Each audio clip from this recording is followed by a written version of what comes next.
Nos encontramos en el corazón de la cordillera Cantábrica, un paisaje rodeado de grandes montañas y abruptos desfiladeros, uno de los enclaves paradigmáticos de la belleza del norte peninsular. El Parque Nacional de los Picos de Europa, las montañas que surgiendo de entre las brumas antaño servían de guía para el difícil navegar de los marinos por las costas del Cantábrico. Este es el espacio protegido más veterano de España y uno de los más antiguos del continente. Un paisaje con paredones verticales grises, elevados pastizales y profundos barrancos.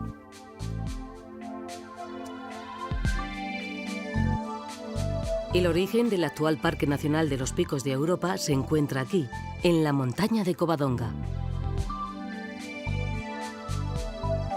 Después de conocer las experiencias que en materia de parques nacionales se estaban realizando en Norteamérica, Pedro Pidal, marqués de Villaviciosa, atrapado por la belleza y la magia de estas montañas, consiguió convertir una parte de su agreste paisaje en el primer espacio protegido de nuestro país.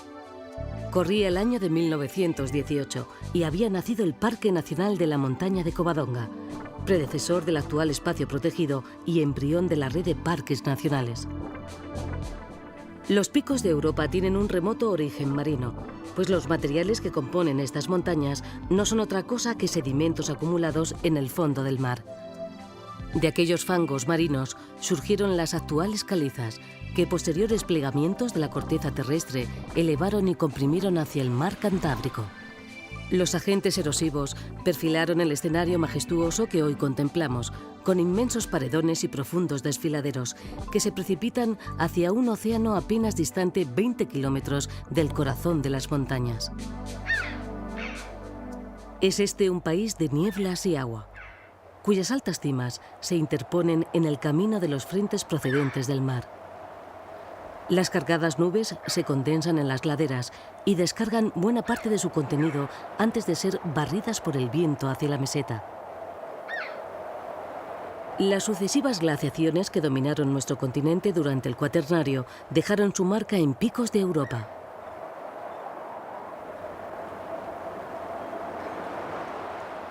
Tras la retirada del hielo, surgió un paisaje con una marcada personalidad glaciar.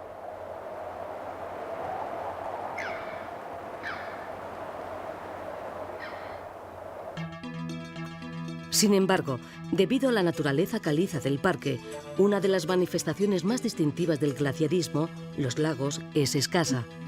Solo algunos lagos de origen glaciar han subsistido, aunque, eso sí, entre ellos figuran, tal vez, los más conocidos del país, el Enol y el Ercina.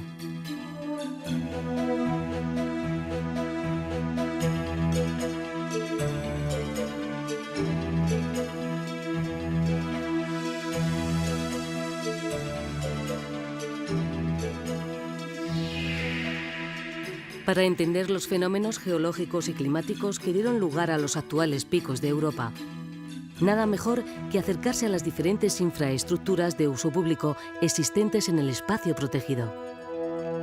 En el Centro de Visitantes de Cangas de Onís, así como en los centros de información e interpretación existentes en diferentes puntos del parque, el visitante podrá encontrar cuanto desee sobre el paisaje, la flora, la fauna o la constitución geológica de Picos de Europa. Sin duda, una visita obligada para quienes buscan saber algo más de estas magníficas montañas.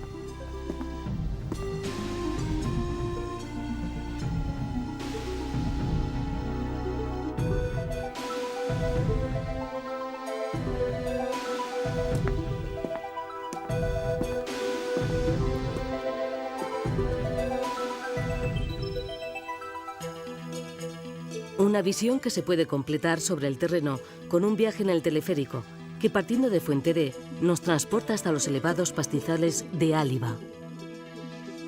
Picos de Europa es el origen de los parques españoles. Es sin duda el pionero de la conservación sobre espacios naturales. Es un parque estacional. El visitante, el turista, tiende más a visitarlo cuando las condiciones climatológicas son favorables, en los meses de verano y Semana Santa. La Administración piensa que sería deseable que las visitas se desestacionalizaran a favor de los meses de otoño y primavera. Sus paredes y cortados concitan un turismo relacionado con los deportes de montaña.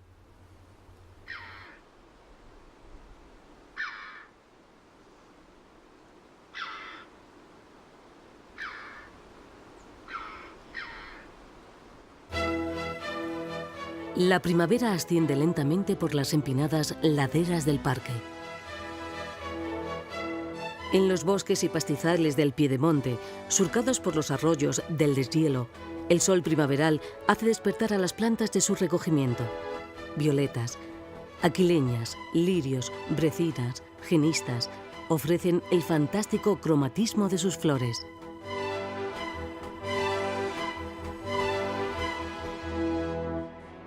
En las altas cimas calizas, sin embargo, la primavera que ya engalana los valles se retrasa. Es un mundo al límite, la morada de las grandes rapaces, el reino de las rocas, el viento y las temperaturas extremas. Pero en este escenario para especialistas también llega inevitablemente el calor de la vida.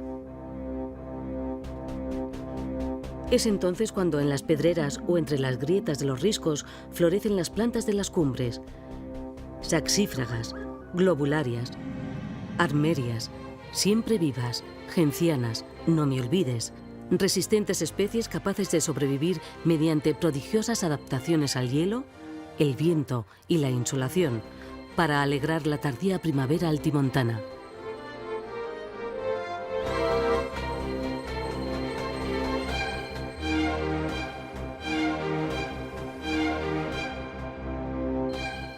El exigente ambiente de las más altas cumbres no permite el asentamiento de muchas especies de vertebrados. Sin embargo, las crestas calizas de picos no son un desierto.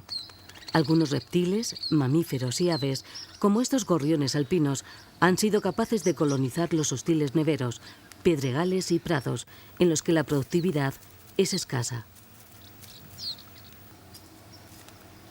En la corta estación favorable, las pequeñas aves montañesas se esfuerzan al máximo para alimentar a sus nidadas. Algunas, como los gorriones alpinos, procuran a sus hambrientos pollos una dieta mixta de invertebrados, brotes y semillas. En tanto que otras, como los acentores alpinos, son básicamente insectívoras, sobre todo durante la época de cría.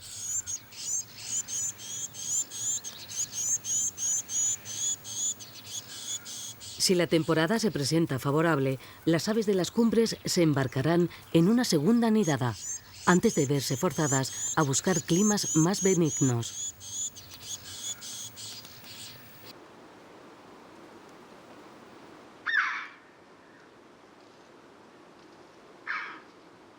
A casi 2.000 metros de altura nos encontramos con estas lagunas de origen glaciar que parecen abandonadas, que no hay vida, pero sí, en su interior hay vida.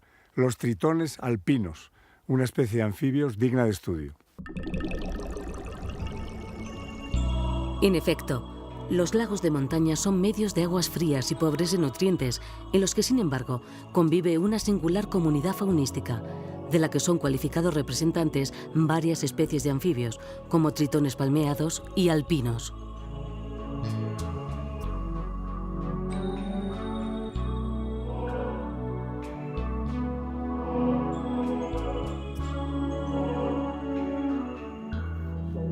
Después de cargar con la puesta durante casi 2 meses, también este macho de sabo partero común acude a la laguna para que sus huevos eclosionen.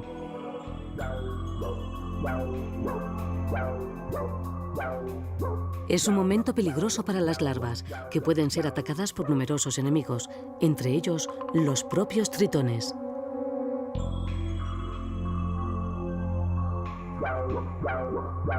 Liberado de su carga, el pequeño sapo partero se desentiende del futuro de la prole, que desde este momento tendrá que valerse por sí misma.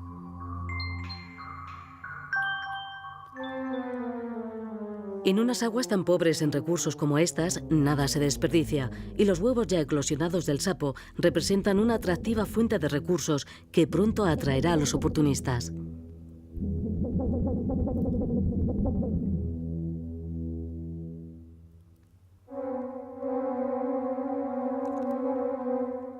Hay otros muchos anfibios que prosperan en el húmedo ambiente de los bosques y pastizales del Parque Nacional, algunos tan atractivos como la salamandra común.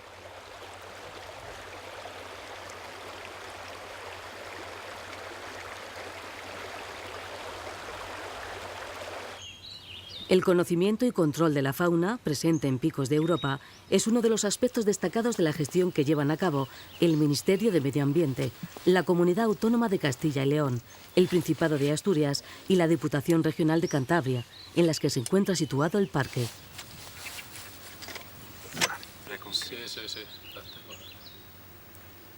Algunas especies, como estos rebecos, gozan de una particular dedicación por parte del personal del espacio protegido, que se ocupa de su censo y seguimiento, lo que permite conocer con precisión el estado de sus poblaciones.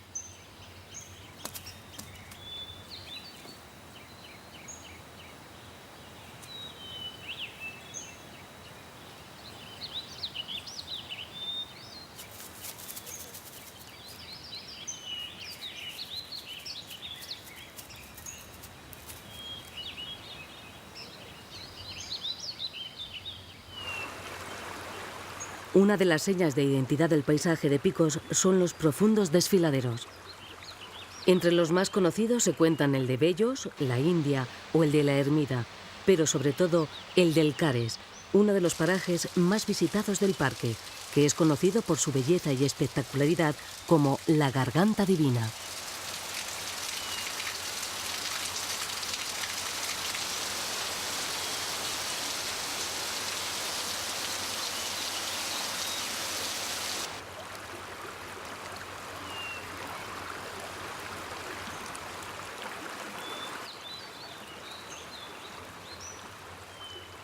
Los ríos del Parque Nacional son rápidos y caudalosos, aunque de corto recorrido.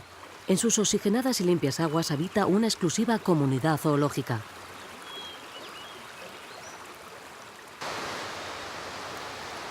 El mirlo acuático es un ave especializada en vivir en aguas rápidas y limpias, en las que se desenvuelve con gran soltura.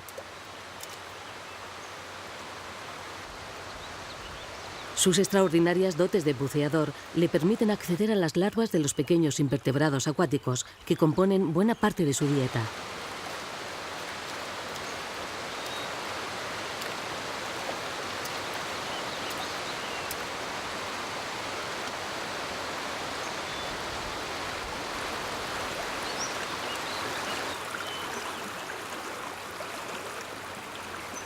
Pero el más sorprendente habitante de las torrenteras de estas montañas no es, sin embargo, un ave, sino un pequeño mamífero insectívoro de aspecto singular, el desmán ibérico.